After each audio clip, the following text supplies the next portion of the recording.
welcome back to a Vintage Vanity, and as you can see, Holiganza continues on the channel. I'm really excited about today's DIY video because we are making gifts. We are making vanilla scented coffee body scrubs. This stuff is amazing. It leaves the skin so smooth and like a baby's bottom. Now my friend Chris had sent me some coffee scrub that I fell in love with, so I kind of recreated it and threw in a little bit of the Vintage Vanity touch on it, and you're sure to be a hit with these gifts. And let me tell you, this is super easy to do, so let's go ahead and get started so you guys can see how you can make these great gifts. For this project, you're going to be using a kitchen blender, which is your regular blending attachment. You're also going to need a pound of both cocoa butter and shea butter, and you'll want that to be refined. You're also going to be using a scent. We're using vanilla fragrance, and as well coffee. You want to have it be the ground coffee. We're just using Hill Brothers, and we'll also need measuring cups, bowls, and spoons as well.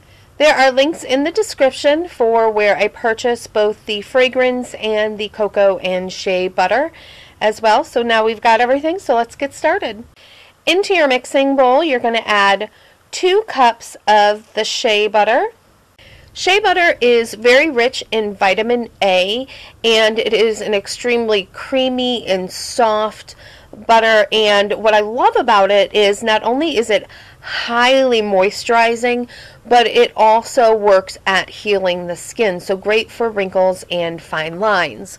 One of the other things I love about it is there is no fragrance to it, and it works on any skin type. So if you have fragrance issues, it's not going to be a problem, and if you have sensitive skin, this is going to work really well. Next up, we're adding 1 cup of cocoa butter into our mixture.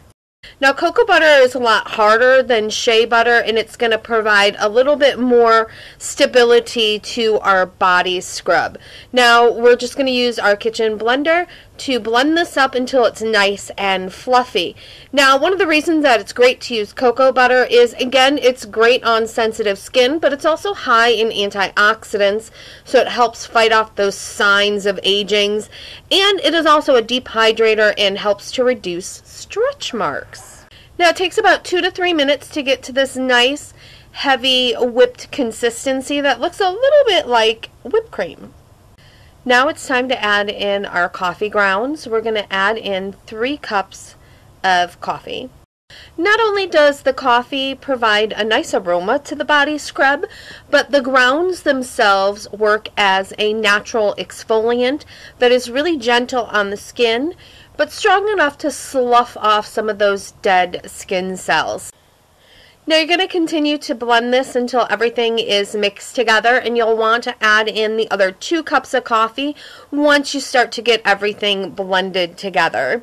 You're going to know you're done blending when it gets to this very kind of crumbly consistency. It kind of reminds me of ground up Oreos, and it will be this nice consistent brown. If it's too white, it's going to mean that your balance of ground coffee to butter is a little bit off, so you want it to be this nice rich brown color. Now it's time to add in our fragrance, and we're using Vanilla Select from Brambleberry. And what we're going to be doing is we're going to be adding 10 pipettes filled with the fragrance into our mixture. Now 1 pipette is the equivalent of a teaspoon, so if you don't have pipettes, you're just putting in 10 teaspoons of fragrance. Now, if you don't want to use vanilla, you can use other scents, but one thing you want to keep in mind is the coffee is a very strong scent, so you're going to want to make sure that you're choosing a scent that is going to work well in combination, because if you use something delicately scented like rose, it really is going to be overwhelmed by the coffee, so you want to make sure that the scent is a good combination.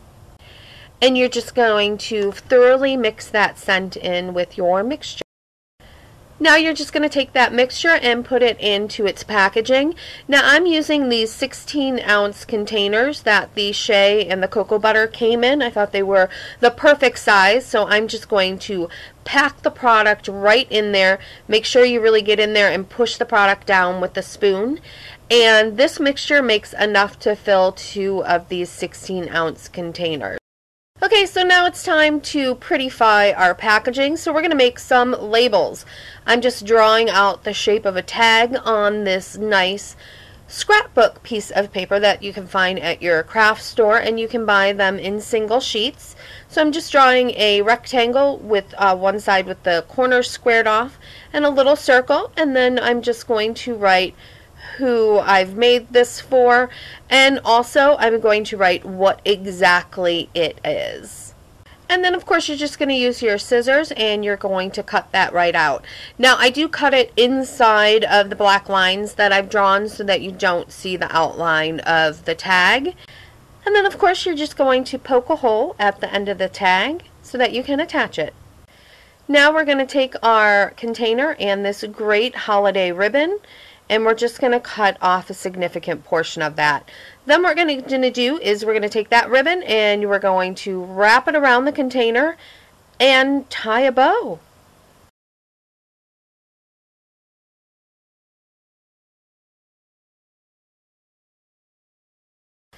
Then you're just going to fluff up the ends of the bow, and then for the very ends you're just going to snip them right off so that they're not just dangling about. Then we're just going to snip a hole into the bow itself. Then we're going to take our tag and we're going to take these little pieces here and we're going to place it through the center of the tag hole and through the hole in the bow. And then once you've got that through, then you just open up the ends here, and it's a great way to just kind of attach a tag onto the present. And there we go. That looks adorable. So there you go. I hope you guys really enjoyed today's DIY. See what I said? Super easy, right? Alright, so go ahead, get started crafting, and I will see you guys here on Tuesday for another Holiganza video. As always, I love hearing from you. So go ahead in the comment section below and let me know what is your favorite DIY gift to give. I hope you guys are having a great day, and I will see you soon. Bye.